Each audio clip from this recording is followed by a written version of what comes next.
Olá, ele trabalha no Brasil Journal, uma empresa de notícias financeiras que fornece informações e comentários sobre a economia e os mercados do Brasil. Formado em jornalismo pela Universidade Presbiteriana Mackenzie em 2012, foi editor assistente na revista Exame, editor executivo na CNN Brasil e repórter especial no jornal O Estado de São Paulo. Comentarista e apresentador, é especialista em economia, negócios e finanças. O programa Memória do Curso de Jornalismo recebe hoje o jornalista André Jankowski. André, obrigado mais uma vez por você estar vindo aqui no Mackenzie. Deve ser a 10ª vez que você vem aqui bater papo conosco. Eu que agradeço, Vanderlei. É muito bom estar aqui de novo, né? A gente estava até conversando um pouco antes. É gostoso manter esse vínculo com o Mackenzie, mesmo 11 anos praticamente de formado, né? Então, eu que agradeço o convite mais uma vez. São quase 11 anos, né? E o que te levou ao jornalismo? A fazer jornalismo, né? Olha, foi engraçado, Vanderlei. Eu não tinha nenhuma...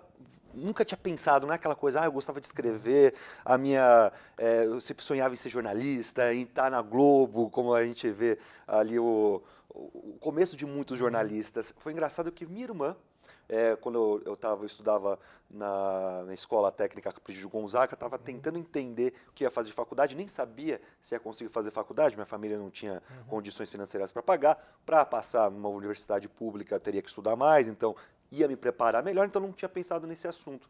Aí um dia minha irmã chegou, ela fazia já desenho industrial aqui no Mackenzie, era bolsista, e ela falou, olha, fui numa biblioteca, comprei esse livro para você, que era o livro Jornalismo, do José Arbex, professor ali da PUC também, Sim. correspondente internacional em muitos lugares. E era um livro que falava mal do jornalismo, né? Então a notícia como espetáculo, então trazia várias críticas. Mas quando eu li aquele livro, eu falei, cara, mas eu quero fazer isso da minha vida. Eu quero conversar com pessoas, eu quero entender as coisas e estar onde as coisas estão acontecendo. E foi aí. E aí eu consegui, em 2008, foi o início mesmo do ProUni, né? Começou um pouco antes, mas foi quando começou realmente a ter mais bolsas. E eu consegui uma bolsa aqui no Mackenzie em 2008, que aí eu consegui, de alguma maneira ali, fazer algo que até então para mim não era possível. Eu teria que me desdobrar ainda mais para conseguir fazer a faculdade. E foi assim. Então foi um livro e que, quando eu li, falei, é isso que eu quero fazer na minha vida. E bom, né, incentivado por... Tem isso mesmo que você falou, né? Às vezes é conversa de amigos, eu tenho muitos alunos que entram por causa do futebol, você sabe disso, muitos colegas de você talvez estivessem no curso de jornalismo por causa do futebol, alguns que não conseguiram ser jogador de futebol e entram para ser jornalista esportivo, né? Então tem várias possibilidades. André, são mais de 10 anos da sua formatura, né? O que mudou, ou se mudou o jornalismo de lá para cá? Olha, eu acho que a essência do jornalismo, ela continua a mesma. É você apurar, escrever, publicar em vídeo, publicar agora em podcast, que tem crescido bastante, na rádio. Eu acho que a essência não muda e principalmente o relacionamento que você tem com a fonte, a confiança entre as partes, eu acho que isso continua sendo a essência do jornalismo. Mas, obviamente, que a gente tem que pensar em novos formatos. Então, pensar numa maneira que a audiência quer. Como que ela quer ouvir, como ela quer saber. Não necessariamente a informação, o tipo de informação que ela quer, não é embalar o que ela quer ouvir, mas de uma maneira que ela consiga ouvir, que ela consiga ler, que ela consiga entender. Eu acho que isso mudou bastante, porque eu lembro lá em 2012, 2013, até antes, na minha época de estágio, a gente, que é para mim um dos grandes problemas do jornalismo, a gente escrevia para o nosso chefe. A gente escrevia para o nosso editor. A audiência, a gente se colocava num pedestal, né? O jornalista se colocava num pedestal que eu não tenho que falar isso para ninguém, assim, eu tenho que explicar, as pessoas têm que entender. Aí a gente começou a entender a necessidade da audiência entender a gente, que é uma coisa básica. Mas eu acho que o jornalista teve que descer um pouco do pedestal, teve que entender mais assuntos, teve que não ser também tão... teve que começar a aprofundar mais em alguns assuntos para também se tornar especialistas em determinados temas. Então, eu acho que isso que mudou. E até mesmo também com as redações enxugando, você também teve que fazer muito mais coisas, teve que aprender a fazer muito mais coisas. Eu acho que se eu fosse comparar nesses últimos 10 anos, foi principalmente isso, porque eu peguei o final da era de ouro da editora, na Editora Abril, que eu trabalhei em 2012 como freela, ali era um prédio ali na região de Pinheiros, com mais de 20 andares. Mesmo o Estadão, né? Meio Estadão, da mesma maneira. Eu peguei já o Estadão numa fase ali mais, não digo decadente, que eu acho que tem muita força ainda, mas numa fase não longe dos tempos áureos. mas eu acho que eu peguei então essa fase muito boa, com o Brasil crescendo muito, mas aí depois veio também a economia piorando e, consequentemente, o jornalismo também, né? Afinal, a primeira coisa que as empresas cortam é a comunicação e isso acaba afetando diretamente a imprensa. Quando você entrou em 2008, o trabalho que você faz hoje não é que não existia. O conteúdo existia, mas o formato, creio que não. Você já tinha uma ideia do que fazer quando você entrou na faculdade? Assim, que tipo de jornalismo que você ia praticar? Olha, eu gostava muito de política. Ao contrário, não tinha muitos amigos, como você mesmo disse, que gostavam de futebol. Eu sempre gostei de futebol, mas nunca tive essa vontade para o jornalismo esportivo. Político eu gostava. Político eu gostava porque, desde pequeno, eu gostava, aí sim, eu gostava de ver horário político. Eu gostava de acompanhar esse tipo de coisa. Eu gostava desse jogo de poder ali que a gente vê hoje em séries. Obviamente antes também. Mas isso me chamava atenção. E aí eu acabei caindo para a economia foi uma maneira assim que eu entendi que é parecido com política. Você falar de empresa é parecido de política, você falar de macroeconomia é parecido, não só parecido, como envolve muita política. Mas isso após a sua formação? Após a formação. Mas ali eu também, durante a formação, eu já tive contato com assessoria de imprensa, com agências, comecei a entender também o porquê. Eu trabalhei em 2 empresas, então eu entendia como que era a relação dessas empresas com a mídia. Então isso foi ali, eu comecei a entender melhor o trabalho mesmo que a imprensa tem que fazer com as empresas também, e isso foi ali que meio que abriu minha cabeça para ir para o jornalismo econômico. Eu me lembro de você na faculdade meio agitando, fazendo uma série de coisas, seja no esporte, seja nos diretórios acadêmicos, tal. Você trazia convidados. Como foram esses 4 anos na faculdade? Foram muito bons. Eu acho que eu lembro quando eu entrei aqui no Mackenzie pela primeira vez para entregar um trabalho para minha irmã, isso antes de estudar.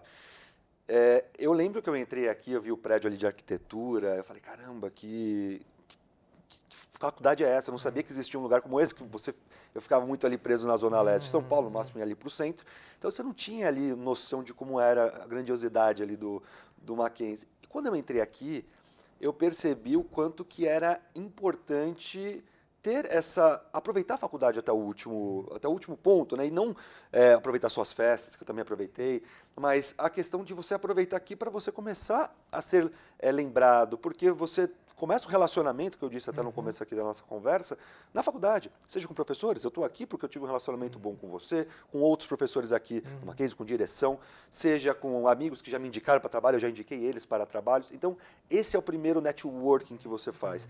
Mas eu queria ir além e aí comecei a me envolver em atlética, comecei a me envolver principalmente no diretório acadêmico, que na minha época era bem abandonado, e aí eu, mais um grupo de amigos, começamos vamos fazer isso aqui certo. A gente vai fazer a festa? Vai. Mas a gente vai trazer palestras, a gente vai trazer cursos, a gente vai trazer coisas para os alunos, que muitos têm condições aqui de pagar, mas muitos também não têm condições de ter uma aula, por exemplo, de um curso de produção jornalística, foi uma coisa que a gente fez, ou de ter um contato com jornalistas do calibre do falecido, do Boechat, que acho que acho que não tenho certeza que é um exemplo para todos os jornalistas, Thiago Leifert, Caco Barcelos, enfim, uma infinidade de pessoas que a gente trouxe. Então, e também partiu de uma coisa minha, eu quero conhecer essas pessoas, eu quero aprender um pouco com elas. E aí, se eu estou no diretório, eu tenho uma desculpa para ser chato, eu tenho uma desculpa para ir atrás deles e trazer eles para os alunos. Então, até quando eu sempre falo com alunos, seja de estagiários que eu trabalhei, até mesmo quando eu venho aqui para o Mackenzie, é que aproveita a faculdade. A faculdade são 4 anos muito bons e podem ser ainda melhores se você aproveitar, porque esses 4 anos vão perdurar. Eu aqui, dando essa entrevista, é um exemplo. Então, eu não estou aqui só por causa da minha carreira, estou aqui por causa da imagem que eu deixei lá de 2008 a 2012. Então, Mackenzie foi um grande diferencial para mim e ainda voltei depois um tempo como professor convidado na pós-graduação, que foi também uma experiência engraçada. Eu tinha 25 anos e eu dava aula para gente de 30, 40 anos. Então, mas tudo isso foi por causa da faculdade, por causa da imagem que eu deixei, principalmente pelo que eu trabalhei aqui dentro da faculdade. Então, Mackenzie, para mim, eu sou eternamente grato por tudo que aconteceu aqui. André, quando você entrou no curso de jornalismo, já não era mais necessário a obrigatoriedade do diploma para o exercício legal da profissão. Você acha importante ainda a formação universitária para o jornalista? Olha, a formação é importante para tudo quanto profissão, né? Obviamente tem algumas que você tem que ter uma especialidade muito grande. No jornalismo, eu acho que tem que ter a formação para você conseguir realmente ter esses primeiros contatos com a comunicação, esse network. Para mim, tudo isso é importante. Mas eu também percebo que tem muita gente fazendo trabalho de comunicação hoje, às vezes melhor que muito jornalista. Então, eu acho que, até quando a gente pega as grandes empresas de jornalismo, todas elas pedem a formação em jornalismo. Então, mesmo que tenha acabado essa obrigatoriedade, de uma maneira existe. Se não me engano, só a Folha, que por querer ter mais especialistas, vai lá, contrata especialista em direito, em economia, né, então formados nessas áreas.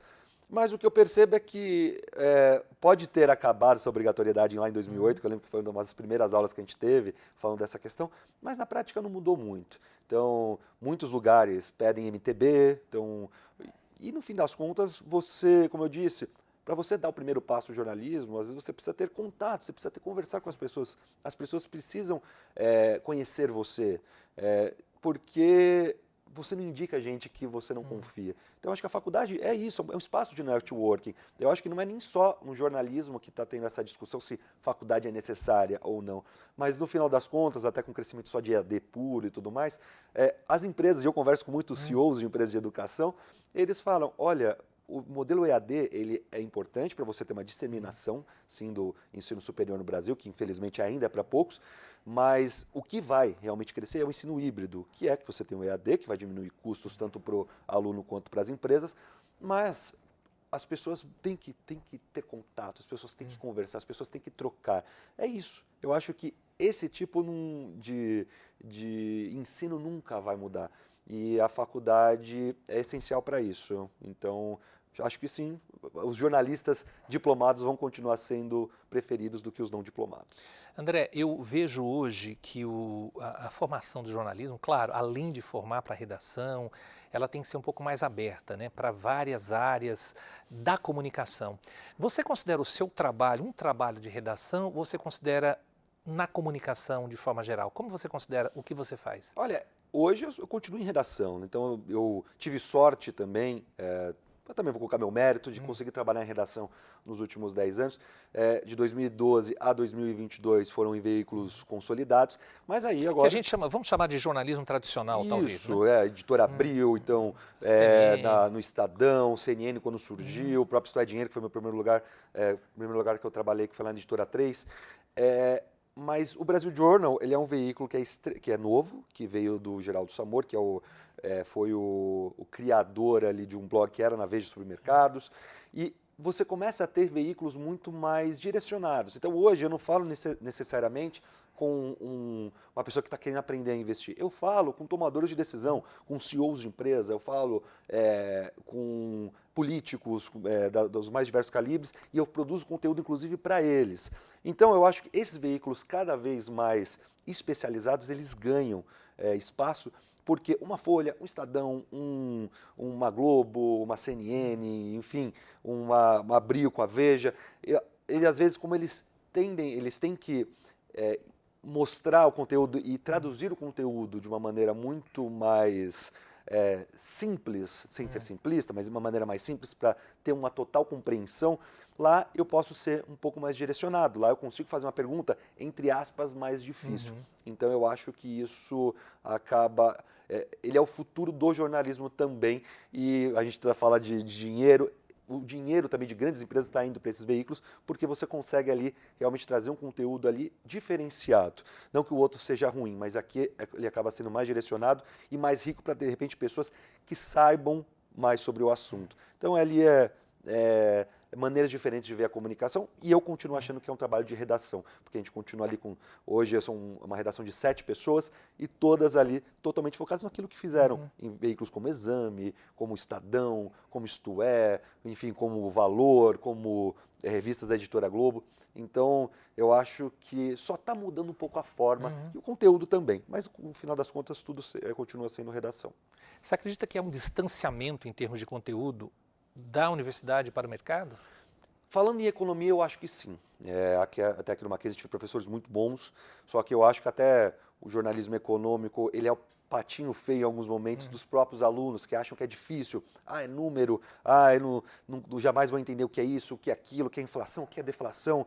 E a gente acabava pegando muito a parte rasa, assim, que é aprender a compreensão, mas faltava ali, por exemplo, um conhecimento, eu acho que isso em todas as faculdades, porque não só no Mackenzie, mas acho que na questão de o que é bolsa de valores, o que é como funciona, por que cobrir empresas é importante, o que é política macroeconômica, que a gente fala muito de política, mas pouco de política macroeconômica, e que define o futuro do Brasil hoje, a nossa discussão sobre arcabouço fiscal, nossa discussão sobre independência do Banco Central, então são toda a reforma tributária, são políticas macroeconômicas que a população também tem que entender. É difícil, às vezes é chato. Primeira vez que eu falei de reforma tributária, eu cheguei para o Bernardo Api, que é o atual secretário de reforma tributária do governo, eu falei, Api, não entendo nada, me explica. Fiquei 2 horas com ele, sentado, e ele me explicando o que era, o que ele queria fazer, isso em 2018.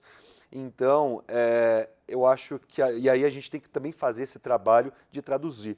E aqui acho que a comunicação, né, as faculdades, a academia como um todo, ela tem que olhar com mais carinho para a economia, porque ela que dita muito os caminhos para o Brasil. Política é legal, é fofoca, esporte é legal, tem marketing, tem tudo, mas eu acho que a gente tem que olhar mais para esse lado da economia, que hoje eu percebo quão importante ele é. Então, respondendo a sua pergunta, sim, mas eu acho que ainda tem solução. No que a inteligência artificial, o chat GPT, influencia no seu trabalho ou pode influenciar no trabalho jornalístico e na economia? Olha, eu acho que na economia a gente está vendo ali que várias funções estão sendo automatizadas e você consegue melhorar ali você consegue ser muito mais eficiente em algumas atividades. Eu, por exemplo, eu usei o ChatGPT umas 2, 3 vezes, uma para escrever um e-mail em inglês, que era para fazer um orçamento com um produtor de vídeo lá em Nova York, que eu tinha que contratar ele. Falei, vou ver se o ChatGPT funciona. E funcionou. Mas é uma coisa muito pontual. Né? Eu jamais vou chegar nele e falar, escreva uma matéria para mim, porque o texto ou a forma da gente falar, ele é muito nosso, é a nossa assinatura. E eu acho que as pessoas também elas gostam de ter essa assinatura, gostam de ter essa originalidade. Não à toa, a gente está vendo os influenciadores crescerem pra caramba, porque tem a sua originalidade, tem a sua forma de se comunicar. O que eu acho que pode acontecer, e eu acho que seria ótimo acontecer, são aquelas coisas do dia a dia, a gente ter uma matéria, por exemplo, pegando o exemplo de jornalismo econômico, você tem ali o resultado trimestral das empresas de capital aberto, então elas divulgam todos os números de receita, lucro, é uma coisa mecânica. Então se você tem um chat GPT que vai só falar, olha, a empresa faturou tanto, o lucro foi tanto, tal, ali você já economiza um tempo. Aí entra a análise do jornalista, aí entra a interpretação, aí ele vai ter mais tempo para fazer entrevistas, aí ele vai ter mais tempo para fazer ali um material muito mais rico. O material da fonte vai existir. Exato, o ChatGPT não vai conseguir tirar as nuances de uma entrevista, mas obviamente a gente sabe que as empresas de comunicação como um todo também estão sofrendo ali com problemas financeiros. Eu espero que vejam isso como uma maneira de melhorar a eficiência e utilizar melhor a mão de obra para trazer melhor conteúdo, e não utilizar o ChatGPT ou a inteligência artificial para acabar com mais empregos. Aí eu acho que é um tiro no pé e vão sofrer lá na frente. Valeu a pena fazer jornalismo? Valeu, não me arrependo nem um pouco. Eu acho que ser jornalista é o melhor trabalho do mundo. Você é pago para conversar com pessoas interessantes, você é pago para você ouvir as pessoas mais importantes do Brasil e do mundo, ao mesmo tempo de saber as histórias mais curiosas da Dona Maria, do seu João. Você é pago para conversar. Então, para quem gosta de conversar, eu acho que o jornalismo, de longe, é a melhor carreira do mundo. Quando eu falo isso com amigos que não são jornalistas, eles falam, nossa, mas você ganha para fazer isso, você ganha para viajar. Eu ganho, e é muito legal que você ganha para conversar mesmo. Então, eu não me arrependo nem um pouco do jornalismo, eu sei que muita gente se arrepende no meio do caminho. Posso ter tido sorte? Posso, mas eu recomendo ali. Tem hora que cansa, mas acho que todo mundo cansa de alguma coisa. Né? Todo mundo cansa da sua profissão, o médico cansa, o advogado cansa. Eu vou falar que são 11 anos aí praticamente de carreira depois de formado, né? Se a gente for contar desde a faculdade, 15 anos do início da faculdade, eu não teve nenhum momento que eu falei, nossa, me arrependi do que eu fiz. André, agradeço, mas antes de agradecer a você, eu queria agradecer a sua irmã, né, que te incentivou a fazer o jornalismo a partir de uma leitura e te incentivou também a entrar no Mackenzie. Obrigado. Ah, imagina, Camila, tá vendo isso aí, viu? Depois pago um café para você. Obrigado mais uma vez pela sua presença aqui. Não é a primeira nem será a última, né? Perfeito, estou sempre aqui de portas abertas, Wanderlei. O Mackenzie, como eu disse, está no meu coração e não é só porque a gente está num programa, não. Aqui realmente mudou minha vida. E meu muito obrigado também a você que nos acompanhou até aqui. Até o próximo programa.